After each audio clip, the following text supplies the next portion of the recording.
အဲ့လိုပေါ့ကျောင်း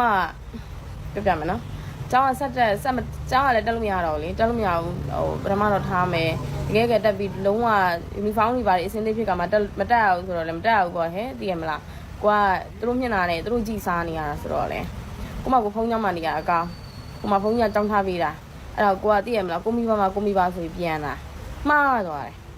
ဆိုတော့ထားပြီးတော့မတက်နိုင်ဘူးလေပြီးတော့လည်းဟိုသိရမလားအိမ်မနေလည်းဘာမှမဟုတ်ဘူးလေလဲထဲလိုက်ပြီးလုံးတယ်ဆိုတော့ကျတို့ကလဲထဲလိုက်လို့ရတယ်လဲထဲလိုက်လို့ရတယ်ဆိုတော့ပြောပြအောင်မယ်ဟိုကိုမိဘကကိုဖေးရှိတော့ဆိုရင်ကိုရီးယားဟိုဘယ်လိုပြောမလဲဆိုရင်အိမ်ကူနဲ့နေတာ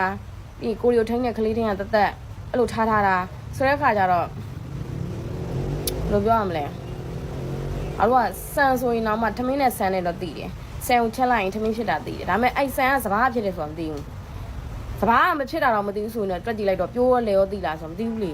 ဆိုတဲ့အခါကျငါတို့လေကုန်းနဲ့ခေါ်ချသွားပျော်နေတာပေါ့လေတည်လားပျော်နေတာအဲ့ချိန်တော့အတားပျော်နေရမှာပြုံးထုံးရမယ်ဆိုတော့အဲ့နဲ့ပြုံးထုံးမှာပျော်ကြီးပေါ့အဲ့ဒါညီမ3ယောက်အမရဲ့ကိုရဲ့ကိုညီမလေးရဲ့ငယ်မလေးငယ်လေးနော်အသက်တွေလည်းငယ်လေးနဲ့အလဲတဲ့ခေါ်ချပါခိုင်းဖို့မလဲအော်ကိုမိဘအမေကပါသိရမလားလိုက်လို့ဆိုတော့ကိုကလိုက်လို့တာပေါ့အဟိုလဲရောက်ကောငါလည်းဟေးပြုံးနှုတ်တာရိုးမနှုတ်ဝင်းရမောက်နှုတ်တာအလုံးလုံးစနာနဲ့အဲ့လိုဖြစ်နေတာများများသိရမလားကလေးဆိုတော့ပျော်တယ်လေဝင်ရမောက်နှုတ်တော့တည်းပြဖြစ်နေတာဟာတော့ငါရင်ကောင်းရလို့နိုတီးရသိရမလားဆွတ်နဲ့ကဘာလဲမသိဘူးဒီတိုင်းပဲပေါ်သိရမလားခါကျရေဒီပါကူးနေလို့စစ်နဲ့ဖြစ်သွားပြီဘာမှဖြစ်တာမှမဟုတ်တာအဲ့တိုင်းပဲနေရပြီးရင်မကျက်လေးလားသိလားဘာမှမသိဘူးအဲ့ဒါမတိုက်လိုက်ရိုက်လဲလားဒီကနေဒီကိုဘိုက်ကိုတွဲမြော်ကြီးတွဲနေတာအမတွဲလို့ကုန်ဖတ်တဲ့အော်ကြဟဲ့ကြလေတော့ပြောင်းနေစမ်းမလို့တဲ့ညော့တွဲတာကိုကျမကိုအော်လို့တဲ့ကောင်းကိုရိုက်သေးတယ်အဲ့တော့ပြောလိုက်တယ်ဘဝမှာလဲလည်းမမြင်ဘူးပြိုးပင်လည်းမမြင်ဘူးလိုက်လုတ်ပေးတာပဲကျေးဇူးတင်အောင်ဒါမဲ့လေမာနအဲ့ဒီကဒီလိုထောင်းနေတာဆိုတဲ့ခါကျသူတို့နဲ့လည်းလုံးလိုက်လုံးကိုကိုကနဲ့ကိုစီရောက်လာသိမလားဟိုကလေးယူရောင်းလိုက်ဒီကလေးယူရောင်းလိုက်နေအဲ့လိုမျိုးရောင်းလာအဲ့လိုအဲ့ဒီကဈေးရောက်လာဈေးရောက်သေးဝဲအဲ့လိုဝါသနာပါလာဒါမဲ့လေရန်ကုန်ရောက်လာတော့လေအသက်ကငယ်လေးနဲ့ရောက်လာတာပဲ73 74နဲ့ရောက်လာအဲ့ဒီကစမပြေတော့သိရမနေဘူးလေသူတို့နဲ့မနေတော့ပြောလဲကိုအရန်မုန်းတာဟိုလိုမုန်းတာတော့မဟုတ်တော့မျှော်ရှိလို့ကြောက်တယ်ပြောတာဟိုလိုမုန်းတာမဟုတ်အရန်ကြောက်တာကြောက်တော့မလုပ်ဘူးလေအမလေးအဲ့ကြောင့်ပြောငါလဲသမားသားသမီးဆိုလည်းမကြည့်ဘူးလို့မျှော်ကြောက်မျှော်ကြောက်လို့ကြွကြောက်လို့အငုံစိတ်ရှိတဲ့နေရာမှာယောက်ျားလေးတွေအငုံစိတ်ရှိပြီဆိုရင်အင်မတန်မှာရုံညအောက်တန်းကြတာအဲ့လိုအောက်တန်းသားမျိုးတောင်းရှာမတွေ့ဘူးအင်မတန်ကန်နေမှာအင်မတန်ကိုတော်တော်ကြီးကိုဖုံးနေကန်နေမှာဒီလိုအောက်တန်းသားတွေမြင်ရတာဆိုတော့ဒီမှာလဲအောက်တန်းသားတယောက်ကျမငယ်တုန်းကနှစ်ကစ်မှာပါသွားတယ်နှစ်ကစ်မှာမိခဲ့တယ်ကျမအဖေအမတွေပါသွားတယ်ဆိုတဲ့အကြောင်းကျမဟိုရှိမှပြီးလို့တင်ထားတယ်သူကဒီလိုလာမှန်းထားတယ်ပါသွားရမှာတဲ့ဆိုတော့ပြမယ်နော်ပါယူသားလို့တော့ပြောတာပဲဆိုတော့ကျမပြောချင်တာကတော့ပြောချင်တာအဓိကပါလဲဆိုတော့မောင်လေးရေနင်းပိုးတဲ့မြစ်တာနင်းရှိကိုမရောက်ပါစေနဲ့နော်နင်းပိုးတဲ့မြစ်တာနင်းရှိမရောက်ပါစေနဲ့အဲ့နာကဲမှာငါအဖေကြီးငါအမတွေအသေးစိုးနဲ့ပါသွားသလိုနင်းမိဘတွေလည်းအသေးစိုးနဲ့မပါပါစေနဲ့နေကိုယ်တိုင်လည်းအသေးစိုးနဲ့မပါပါစေနဲ့နော်ငါတို့လိုဖြစ်ရဆိုဘေးဆိုးကံကြမ္မာဆိုးတွေနဲ့လေနေမကြုံရပါစေနဲ့အမအမှန်ကန်မြတ်တာပြန်ပို့ပေးရနော်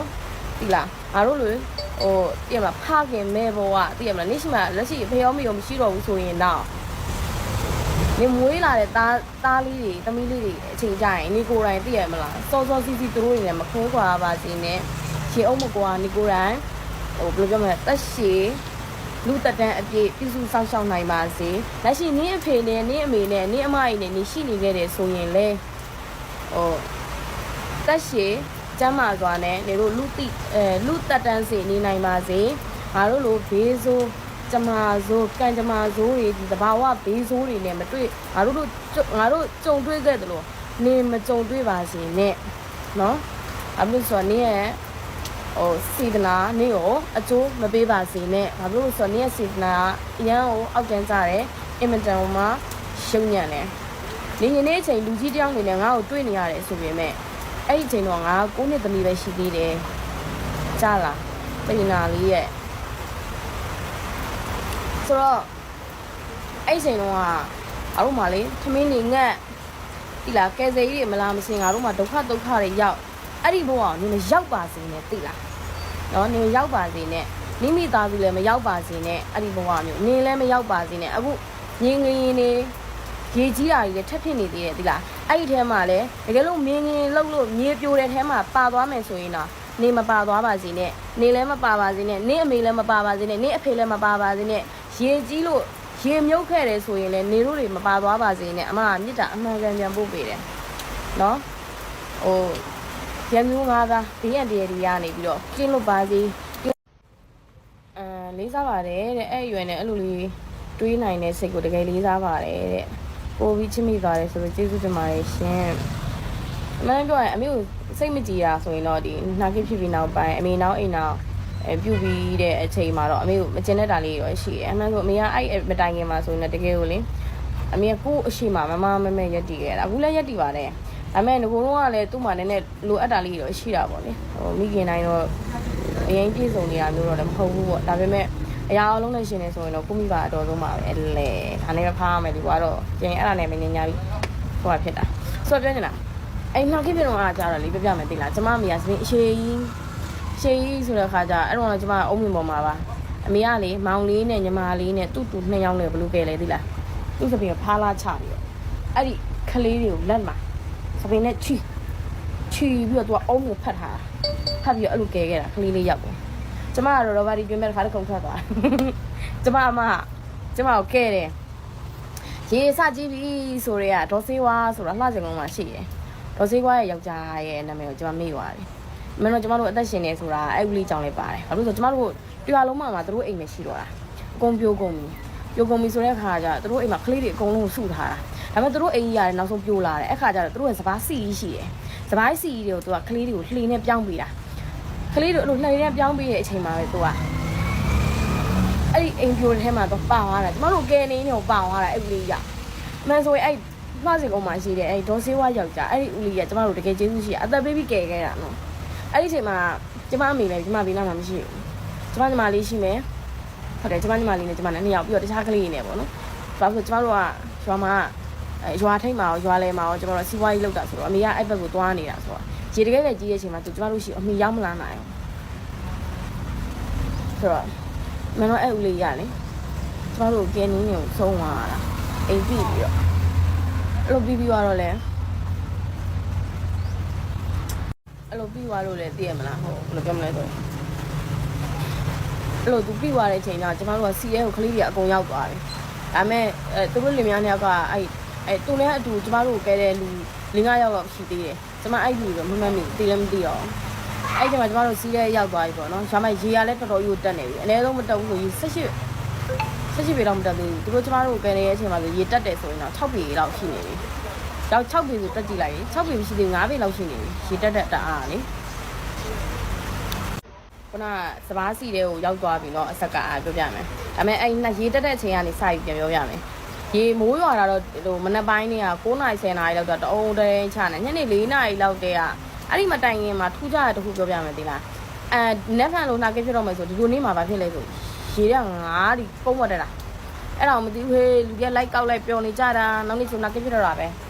ဲနှာကိဖြစ်တော့လဲတော့ပြပြမယ်အဲ့ညနေလောက်ဆိုရေကဆက်တက်ပြီးတကုံတက်ပြီးအိမ်နေပြိုပြီးသိရမလားခုနကကျွန်မပြောတဲ့ဒေါ်စေဝါဆိုတဲ့အဲ့ဒီအိမ်ပြောဟိုမမန်းနာမည်မိသွားပြီအဲ့ဒီစပားစီတော့ရောက်သွားပြီလို့ခုနပြောအဲ့စပားစီလည်းရောက်သွားတယ်ပြောပြမယ်ဒီဘက်မှာအိမ်ထဲမှာပြီးပြီလူတွေကအကုန်ပါသွားပြီကျန်ခဲ့တဲ့လူတွေကပါသွားပြီဆိုတဲ့အခါကျတော့အမကျမတို့ကအဲ့စီထဲမှာပေါ့နော်စီထဲမှာဆိုတဲ့အခါကျစီကြီးကပါရိမ့်ပြီးပြိုတော့မှာပြိုတဲ့အခါကျတော့အမကဘာပြောလဲဆိုရင်ကျမအဲ့ဒီပုံမှာလူတွေကခုံကြသွားပြီဘာလို့လဲခုံကြဆိုမှအမိုးရလန်ထွက်သွားပြီလေအမိုးရလန်ထွက်သွားပြီဆိုတဲ့အခါကျတော့မိုးတွေကရွာတာမိုးပေါက်တွေကဘလောက်ပြင်းနေသိရကျမရှင်းလို့ပြမယ်အမယုတ်တေးလေးစီလိုက်အဖြစ်လေးရှိပါကောလားအမယုတ်တယ်ကျမ6လောက်မှဆိုအများကြီးပဲပြင်မှာကျမတို့တွေ့ခွေလူတွေရှိတယ်အမယုတ်အဖြစ်လေးတွေ့လားအဲ့ဒါမိုးဆက်တွေဘလောက်ပြင်းလဲဆိုရင်အဲ့တော့ကတော့ရဲရဲလေးပဲသိလားမိုးဆက်ပြင်းတာလေဒါမှနောက်နေ့ကျမှအဲ့ဒါကြီးအဖက်ကြီးလန်ပြီးတော့အနာဖြစ်ကုန်တာဆိုတော့6မှလည်းအများကြီးပဲနော်အဲ့ပြပြမယ်အဲ့နဲ့အဲ့စပါးစီကပြောတော့မယ်လို့ဆိုတော့အမကပြောတာပေါ့ဟဲတဲ့သူ့တငယ်ချင်းနဲ့မိကွာသူ့တငယ်ချင်းတော့ပြောတာငါတို့ကြီးခုံချအောင်မဟုတ်ငါတို့စပါးစီပြပြီးတော့ဒီမှာတဲ့ဆိုတဲ့ခါကျတော့နေလဲညီမလေးခေါ်ပြီးခုံချရတယ်ငါလည်းညီမလေးခေါ်ပြီးခုံချမှာတဲ့ဆိုတော့အဲ့အမဘာပြောလဲဒီလားညီမလေးရေကူးတက်တယ်တဲ့ကျမကိုပြောတာကျမအဲ့တော့9နှစ်ကိုကျမမှာ73နှစ်ညီမလေးရေကူးတက်တယ်တဲ့ ဘာညမလေးရင်ကူးတော့အမိရဲမှာပဲရှိသေးတယ်ဒါတော့မှပဲဟိုသူ့အဖေကမိန်းနဲ့မယူရတဲ့မရေပါသမီးပါတာကိုသူ့မှာအဲ့လိုချက်တာဘာညမလေးရင်ကူးတက်ဘူးတဲ့တေးလဲဘာညမလေးနဲ့တူတူသေးမယ်တဲ့နင်တို့ခုံချပါတဲ့တကယ်လို့သားတဲ့ငါခုံချလိုက်ငါပဲလွတ်မှာတဲ့ငါညမလေးလွတ်မှာမဟုတ်ဘူးဆိုပြီးအဲ့စပားစီထဲမှာအဲ့တိုင်ညီမတယောက်မနဲ့မိုးလင်းတော့အတိုင်ကြီးတင်နေတော့လေဘာစီပြီးတော့အဲ့ခါထားလိုက်အောင်စပားစီခုံချရနေမှာဟာတာပြောပြအောင်မယ်ကျမဘယ်တော့မှအကောင့်မပြောဘူးဟေးဘဲဥသုံးကျွေးရမှာစီလို့တော့ဟိုဘက်လှည့်ပြီးတော့ကျမတို့တိတ်စားပြီးနင်းနေငါတို့အမရဲ့မြစ်တာကြီးမချက်ကတိလားအဲ့လိုမိမမျိုးကအဲ့ချိန်ကျဘာဖြစ်ဆိုညီမလေးလည်းမမအမေဆိုတော့ဟာလဲကြောက်တယ်လေသိရမလားကြောက်တယ်တော့သိရမလားသူကစပားစီပေါ်ခုံချခိုင်းတာကိုကျန်တဲ့ချိန်ရတာငါတို့အုံးမိဖျားပေါ်ခုံချပြီးရေချိုးဆိုငါတို့ချိုးတာအဲ့ချိန်ကျကြောက်တယ်ဆိုတော့သိရမလားမပြအင်းနဲ့စိတ်တဲ့ခုံချတော့တဲ့ကျုပ်ကိုစိတ်လို့ခေါ်တာစိတ်တဲ့အပိုင်းလေးကိုဒီမန်းကနေပြီးတော့ပြန်လိုက်မယ်နော်ဆိုတဲ့ခါကျတော့အဲ့နေပြီးတော့ကျမတို့အဲ့စီကွာခုံချတော့ပါလားခုံချတဲ့ခါကျတော့တပတ်လုံးမကောင်းဘူးရဲ့ကျမအမသိရမလားသူဘဲဥဆိုင်တော့ဘဲသူမသူတို့အဲ့ရွာမှာတော့ဘဲဥရင်းပေါ်တဲ့ခါကျတော့လေသူဘဲဥဆိုင်တစ်ခါစားလီကောင်းလို့စားတာသိလားကွာလေသူတို့ကဟိုဟာဖြစ်တယ်လေမိဖို့ကြောင့်အဝင်ထွက်ရှိရကွာမရှိတော့သိရမလားသူကျွေးမလားဆိုကျမလည်းငက်တယ်သိလားစားတယ်ကြီးငက်တယ်ဟောငါမှကျွေးမလားဆိုမျောနေတော့ကျမမပါပြောသိလားစိတ်တယ်မမျောနေကျမစိတ်လို့ခေါ်တာမမျောနဲ့တဲ့ငါမျောတဲ့ကလေးဆိုမချစ်ဘူးတဲ့အော်လို့ငါမှမမျောနဲ့ငါ့ကိုကျွေးမှာပဲဒီဘက်လှဲ့နေတယ်တခိကြီးတန်ကြလို့ဒီဘက်လှဲ့တော့ဘဲဥသုံးလုံးကိုကျွေးရမှာဆိုတခါတည်းထိုးတယ်ပြီးနင်းနေတာအဲ့လိုအမှားမျိုးအဲ့လေအဲ့လိုအမှားမျိုးကသိရမလားတကယ်တည်းခုံချမယ်ချင်းလဲကြာသူညီမတော့သူပဲဟိုဟာဖြစ်ခံမလဲသူရအောင်ကဲမှာပေါ့ဆိုတဲ့အခါကျတော့မမအရှိကနေညီမလေးရင်ခုံချရတယ်ဘာလို့ဆိုသူညီမလိုက်ခုံချဘူးဆိုသူသိတယ်သိတဲ့အခါကျရင်ခုံချခိုင်းတာအဲ့လေညီမလည်းကြောက်တယ်လို့ခုံချရဲခုံချဘူးလို့ကျန်တဲ့ချိန်ရတာသိရမလားအရန်ကဲတာအဲ့ဒီချိန်ကျကြောက်တာပေါ့နော်ကိုရှိမာနေရွေးဖြစ်နေတဲ့အခါကျအဲ့ဆိုသူခုံချမယ်တဲ့မမခုံချမယ်ပြီးလိုက်ခုံချတော့ညီမလေးမမမလိန်နဲ့နော်တကယ်လို့ညီမလေးမခုံချလိုက်မမပေးမမကလည်းသွားမှာမဟုတ်ဘာညာပေါ့သူပြောအဲ့နဲ့ကိုလေးစင်းသားအောက်ရောက်သူခုံချသွားပြီးတော့ကိုခုံချခိုင်းတော့ညီမလေးရဲ့လာပါမရှိတယ်ညီမလေးရဲ့လာပါအဲ့စီမှာကြောက်တဲ့စိတ်ကတိလားဘယ်လိုပြောပြမလဲမသိဘူးတိလားအဲ့ကြောက်တာဗောကျမကလေးလေးကျမရှိမှလူတွေတေးနေရလေကျမကြောက်တာဗောဘယ်လိုခုံချရမှာလဲဘယ်လိုစိတ်တော့ခုံချမှာကျမကြောက်တယ်လေကျမမလည်းမပြောဆိုတကယ်ဆိုတော့ငါညီမလေးခုံမချလာဘာလို့ညီမညောက်ဆုံးသိမှနော်တဲ့ခုခုံချလာတဲ့ညီမလေးခုံချရုံသိလားကြောက်တာခုံချရုံလို့အားနဲ့လေလောက်ပါစိတ်ရဲတယ်မဟုတ်ရင်မတို့သိမှတဲ့သိလားအားနဲ့လေကျမခုံချလိုက်တယ်သိလားကြောက်စိတ်နဲ့ခုံချလို့လားမသိဘူးကျမအဲ့တော့ခေါင်းလုံးကောင်ကိုနေဝတ်ထားပြီးတာကိုအမေကအဲ့အမိုးကြီးလန်နေတဲ့အစွန်ကတန်ပန်းကြီးဘက်ကတန်နဲ့ညှိပြီးတော့ခါလေလူကကောင်းဝင်လေးနဲ့ညှိပြီးတော့လူဖြစ်နေလေရတိုက်တော့အေးလေကျမမှဖက်ရက်တက်ပြီးတော့တခါချုပ်ချရသေးတယ်ချုပ်ချပြီးတော့တခါကဲရတာပေါ့နော်ကဲသွားအဲ့နဲ့ရေထဲနဲ့ရောက်သွားရေကအဲ့ချိန်မှာမတက်ဘူးဆိုရင်တေးကြပါ12ပေအထက်ရောက်သွားပြီ12ပေထက်ရောက်သွားပြီအဲ့ချိန်မှာကျမအုံးမီလေးမှာဒီလိုဖက်ပြီးတော့နေခိုင်းတာဒီလိုလေးဖက်တာတော့ဒီမှာလေးတဲ့မပြီးပြန်လာခဲ့ပြီးပဲတဲ့တင်မောကိုသွားရှာမယ်ပေါ့နော်တင်မောဒီမှာဝင်လာတယ်ပေါ့နော်အဲ့တင်မောကိုမတို့သွားကြမယ်ပေါ့ဦးတန်းနိုင်ဆိုတော့ကျမတို့ဦးလေးသူနဲ့လို့တင်မောဝင်လာပြီးတော့မကြီးသွားရှာမယ်ညီမလေးဒီကစောင့်နေပေါ့အဲ့နဲ့ကျမဟုတ်ပေါ့အဲ့လိုပဲစောင့်နေဖို့ပဲပေါ့အဲ့နဲ့ကျမအုံးမီလေးဖက်ပြီးတော့စောင့်နေတာရှေ့ကအပိုင်း9ရဲ့ပိုင်းကိုဒီမှာဆက်ပေးမယ်နော်အဲ့နဲ့ကျမအုံးမီလေးဖက်ပြီးတော့စောင့်နေတာအုံးမီလေးဖက်ပြီးစောင့်နေတော့မကြောက်ဘူးကျမဆွဲချပါအကြားကြီးရင်းမာကြီးခလေးလေးဖတ်ထားတဲ့ဟာကိုဆက်ချပါတယ်ဒီဘက်လေအသက်နဲ့ရှင်လာတော့လေသိရမလားကဘာမင်းကောင်တားကောင်ချနေဒီလိုပဲတားကောင်ကိုပြီးတော့နင်းတာမဟုတ်ဘူးညရလာနင်းသွားဆိုတော့သိရမလားဘယ်ပင်းမှလည်းဖတ်လို့မရအောင်အဲ့ဒါမှကျမရေထဲမှာရက်ကန်ဖြစ်နေကျမမှသိလားလဲအိတ်ကြီးဖတ်ပြီးလာတယ်ကျမတို့ကနေဘက်မှာလဲအိတ်ကြီးစုပါကောလားမင်းနဲ့အိတ်2တင်းဝင်အိတ်ကြီးနဲ့လဲအိတ်ကြီးကအဖြောင်းဖောင်းကြီးပဲရောက်လာအဲ့လဲအိတ်ကြီးကိုကျမကိုပေးဖတ်ထားတယ်သိရမလားညီမလေးရဲ့ဒီဟာလေးကိုကင်ပြီးတော့နေပေါ့နော်။မိုင်းပြန်လာခဲ့မယ်။သူကလာရှာလိုက်ကျမကိုဟိုကပေးလိုက်ဒီကပေးလိုက်နေ။အဲ့ဒါကျမအဲ့လေအိတ်ကြီးကိုကင်ထားတော့ရေကူးတော့ကျတော့ကင်တာညောင်းတယ်လေ။အဲ့တော့ကျမညံပြေးတယ်။ညံပြေးတော့ကျမလဲအိတ်ပေါ်တက်နေလိုက်တော့ငါအေးဆေးပဲမျောနေုံပဲပေါ့တွေးလိုက်တာ။လဲအိတ်ပေါ်လဲတက်လိုက်ကောမိုးကရွာတဲ့အရှိန်နဲ့လေရတိုက်တဲ့အရှိန်နဲ့အမှကျမဘာဖြစ်နေတော့ပန်းကားထိတ်ကဝက်ဦးလို့ပဲလူလဲနေတာ။မူးလာမခံနိုင်တော့အဲ့တော့ရေထဲပြန်ကင်ထားပြီးမိုးကတအားကြော်နာတယ်လေအသားတွေကိုသိရမလားအဲ့လိုမျိုးတခါအဲ့လဲဤပါသွားပြန်ရောဟောနောက်တစ်ခါမှခေါင်းနဲ့ရောက်လာပြန်ရောခေါင်းနဲ့ရောက်လာပြီးတော့တခါအဲ့ခေါင်းလေးနဲ့ပါသွားပြန်ရောဆိုတော့လေ နောက်တစ်ခါကျကျမမှလည်းရောက်မလားအဲ့ဒီချက်မှာကျမအပင်မှာတော်တော်ကြီးဟိုဖြစ်နေအဲ့ဒီချက်မှာထူးထူးဆန်းဆန်းလေးရှင်တို့ယုံလဲရတယ်မယုံလဲရတယ်နော်ကျမအိမ်မက်လူဘာလူပဲကျမဘာမှလည်းမသိတော့ဘာလဲဆိုတော့သမီးရဲ့ဖိုးကြီးဒီလားလုံးဝအဖိုးကြီးဒါကယုံလဲရတယ်မယုံလဲရတယ်နော်ကျမကလည်းဟိုလိုပူတာကတ်တာကြီးလည်းကျမယုံကြည်မရှိဘူးနော်ကျမအိမ်မှာနတ်တောင်မရှိဘူးကျမကြူပြောထားမယ်ကျမအိမ်မှာနတ်တောင်ကျမမကိုးွယ်ဘူးကျန်တာတော့မပြောနဲ့ဆိုတဲ့အခါကျကျမအိမ်မက်လူဘာလူပဲကျမကလာပြောတယ်သမီးတဲ့မနဲ့ကြရင်တဲ့သမီးမေလာခေါ်လိုက်မယ်တဲ့လောလောဆယ်ဘာရင်ဝင်နေမှာအိတ်နေတဲ့ဆိုတဲ့အခါကျကျမလည်းအင်းဆိုပြီးတော့သူ့ရှိကိုလန်းလန်းပေးလိုက်တယ်သူလည်းကျမကိုခေါ်လိုက်တယ်ရင်ဝင်ထဲမှာပဲကျမကိုကြက်ကြက်နက်နက်တိတ်ထားတာဟုတ်တယ်မနဲ့4နာရီလောက်ကြာတော့ကျမအမိကျမလာခေါ်တယ်စိတ်စိတ်ရေသမီးလေးရေမမေသမီးလေးပဲနားမလဲဆိုပြီးအော်တာအမေကကလေးတွေတဲ့အနောက်မှာကျမမလေးအမောင်လေးပါတယ်ညီမလေးပါတယ်ကျမကနောက်ဆုံးကလေးပေါ့နော်အမကကြာတင်မောပေါ်ရောက်သွားတယ်ဒါမှကျမကိုပြန်ရှာမတူသူတင်မောပေါ်မှာပဲဆောင်းလိုက်ရတယ်ပေါ့နော်စိတ်စိတ်ရေမမေသမီးလေးဘာမှလဲပေါ့နော်အဲ့အချိန်မှာကျမကဘာမှလဲဆိုတော့အုံးမြေဖြားပေါ့အုံးမြေဖြားပေါ်မှာတခုထူးဆန်းတာပါဆိုတော့မွေးကြီးပတ်ထားတာဒါပေမဲ့ကျမအမေနဲ့တရွာလုံးအကုန်မြင်တယ်အဲ့မူရကျမအမေလာတယ်ဆိုတရေချင်းကျမကိုပတ်ပြီးချပေးရတရွာလုံးမြင်တယ်အကုန်မြင်ကြတယ်အဲ့ဒါထူးထူးဆန်းဆန်းပဲဆိုတော့မင်းကပြောနေနဲ့လူကငိုလိုက်တာစမပြေဘူးတနေ့ကုန်ပဲဆိုတော့ဈေးလည်းမရောက်နိုင်တော့လို့ဆက်လည်းမပြောနိုင်ဘူးเนาะဒါပေမဲ့ဒီနေ့ဆက်ပြောပြမယ်အဆက်ပဲတောင်းနေကြတာဆိုတော့အဲ့လိုကအမွေးပတ်ချလိုက်တဲ့အချိန်တုန်းကအလိုတရားလုံးတော့လည်းမဟုတ်ဘူးပေါ့နော်ဒီလိုပဲတတိယပြီးတော့လူတွေလိုက်စုနေတဲ့လူတွေအကုန်မြင်တယ်ကျမတို့ဒီမွေးရရစ်ပြီးတော့ပတ်ချလိုက်တဲ့ဟာအဲ့တော့သူတို့ထင်တာတချို့လူတွေထင်တာကြတော့ကျမမွေးရမျိုးလိုက်တယ်ပေါ့နော်မျိုးပြီးတော့မှဒါသူအန်လိုက်တယ်လို့ထင်တာမဟုတ်ဘူးပြီးတော့မှသူတို့ကတေးချာတေးတာဝေးလေးလေးဖြစ်နေတဲ့အခါကျတော့မွေးရရစ်ချလိုက်တယ်ဆိုတာမျိုးမြင်တာပြီးတော့အဲ့မွေးရအဲ့အပင်အဲ့သူတို့ကျမကိုခေါ်ပြီးပြန်လိုက်ကြည့်တော့အဲ့မွေးရှိတော့ပြီးတော့အဲ့အပင်လည်းပြိုသွားတယ်ချက်ချင်းပြိုသွားတာအဲ့ဒီရေကန်ကြီးပေါ်ဖြတ်လဲသွားတယ်အဲ့နဲ့မမေကလူတွေတွေ့ပြီလဲဆိုတော့တူ2ယောက်ပေါ့နော်အကြီးကောင်နဲ့အငယ်ကောင်ဆိုတဲ့ကောင်လေး2ယောက်ကျမမောင်တဝင်းခွဲတွေပေါ့သူတို့ရဲ့ပြီးရင်ကျမမောင်အငယ်ဆုံးလေးရဲ့သူတို့2ယောက်ရဲ့ဆိုတော့3ယောက်ပြီးကျမညီမလေးရဲ့ကျမရဲ့တော့ခလေးလေးယောက်အဲ့ကလေးလေးယောက်ရဲ့ဆိုတာအဆိုးဆုံးမှာဘာဖြစ်ဆိုတော့ကျမညီမလေးကဘာဖြစ်သွားလဲစကားတွေမပြီးတော့လေဖြက်ချင်တယ်အရန်အေးလာအဲ့လိုဖြစ်လာတဲ့အခါကျတော့အမေကဘယ်လိုလုပ်လဲဆိုတော့သူလူဆက်ရှာနေရင်ကျန်တဲ့လူတွေဆက်ရှာနေလက်ရှိကလေးတွေကတေတော့မှအေးပတ်ပြီးတော့ဆိုတဲ့အခါကျတော့ဘယ်လိုလုပ်လဲဆိုတော့အဲ့ဒီတော့ဖြစ်ချင်တော့ကျမကအချိန်ပိုင်းမှာပြောခဲ့တဲ့ဂုံးတုတ်ကြီးရှိပါကလားအဲ့ဒီဂုံးတုတ်ကြီးကိုအမှတော့တွေ့သွားတဲ့အခါကျဒါပေမဲ့အပင်တွေကလဲနေတဲ့အခါကျလေတွေကတားတိုက်နေတယ်လေအဲ့ဆိုတဲ့အခါကျဘလို့မှဟိုမဖြစ်မိုးတွေကလည်းမိုးကတော့နည်းနည်းလေးပဲရွာတော့တယ်ဒါပေမဲ့လေတားတိုက်နေတဲ့အခါကျအမှအေးနေပြီကျမတို့ရဲ့ရွာကြီးကဂုံးကြီးလိုဖြစ်သွားတာလုံးဝတမန်တလင်းလိုပဲဂုံးကြီးဖြစ်သွားတာဆိုတဲ့အခါကျအမေကဘာလုပ်လဲဆိုတော့လူသေးကောင်းကိုထပ်လိုက်တာလူသေးကောင်းတွေဘယ်လိုထပ်လဲကျမပြမယ်နော်ဒီလိုထပ်တာတလောင်းကြောင်းကိုထပ်တာထပ်ပြီးတော့ဒီလို3ကပုံစံမျိုးပေါ့နော်ဒီလို3ကပုံစံမျိုးထပ်လိုက်တာထပ်ပြီးတော့အမေကအဲ့လူသေးကောင်းကိုဘုံနဲ့လိုက်ကတ်တာအဲ့ဒါကိုကျမမြင်တယ်အမေလုံးလိုက်တာကျမမြင်တယ်အမေတော့ကျမမေးတယ်အမေကဘာလုပ်နေရလဲသူကအမေကဘာပြောလဲဆိုတော့အဲ့ဒါအိတ်နေတ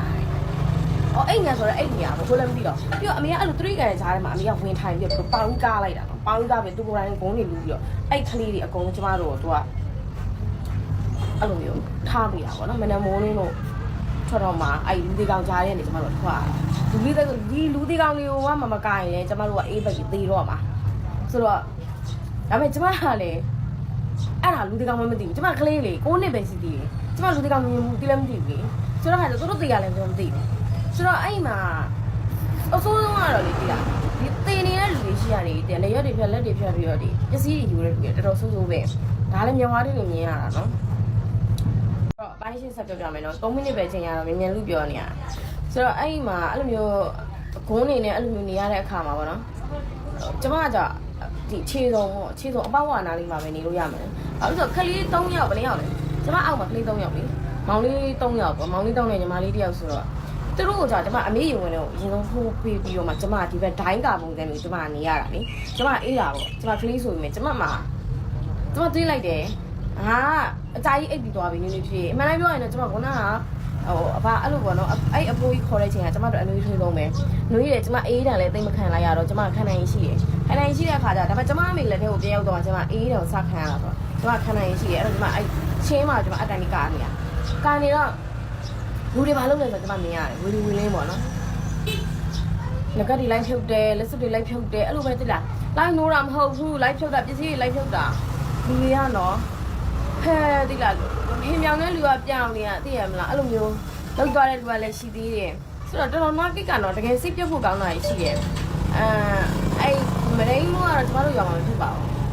တချို့နေရာကြီးလည်းဖြစ်သွားလို့ပြောတယ်။ဒီမှာတော့ဒီဒါပစ္စည်းထုတ်တာတော့မျက်လုံးနဲ့မြင်ရတယ်။ကိုယ်ရှိတယ်ပေါ့နော်။ဆိုတဲ့ခါကျ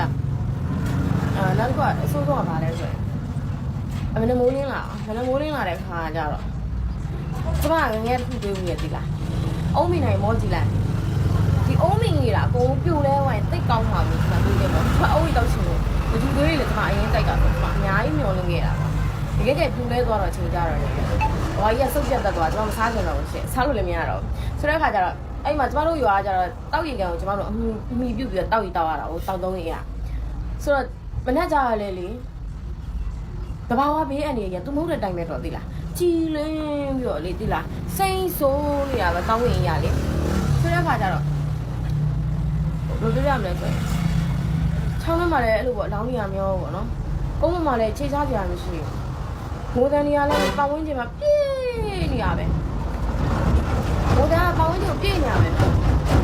မအဲ့ငိုကောင်းမဲလည်းမသိဘူးဘာမှလည်းမသိဘူးသိလားဒါကိုကျမငိုရမှာလားငိုရမှာလည်းကျမမသိဘူးဒါပေမဲ့အဖေနဲ့အမပါသွားပြီဆိုရင်အမေပြောလိုက်တဲ့အချိန်မှာတော့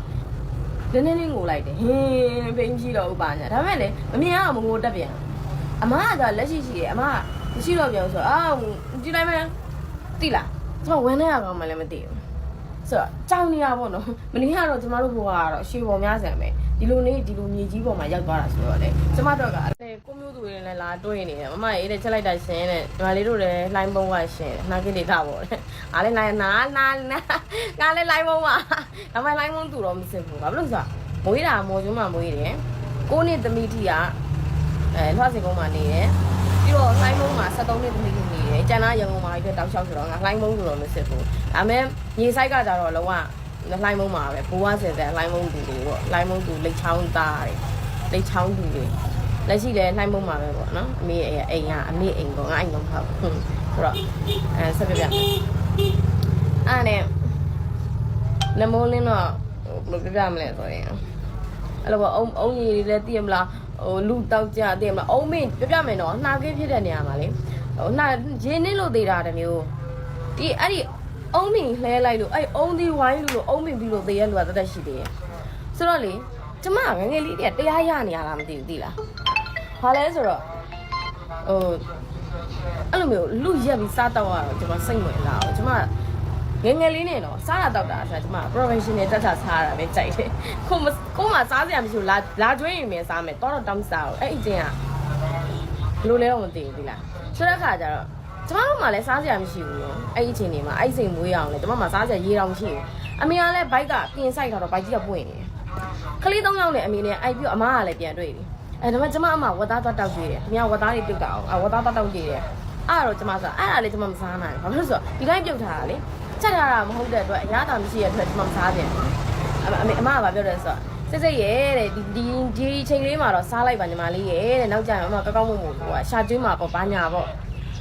အဲ့စကားတွေပြောရှင်တို့ကမျက်ရည်ဘိုးပေါက်ကြပါလိမ့်မယ်သိလားကျမကမထိန်နိုင်ဘူးရှင်စကားတွေကျမမပြောဘူးဆိုတော့ကျမမထိန်နိုင်ဘူးဆိုတော့ကျမမစားဘူး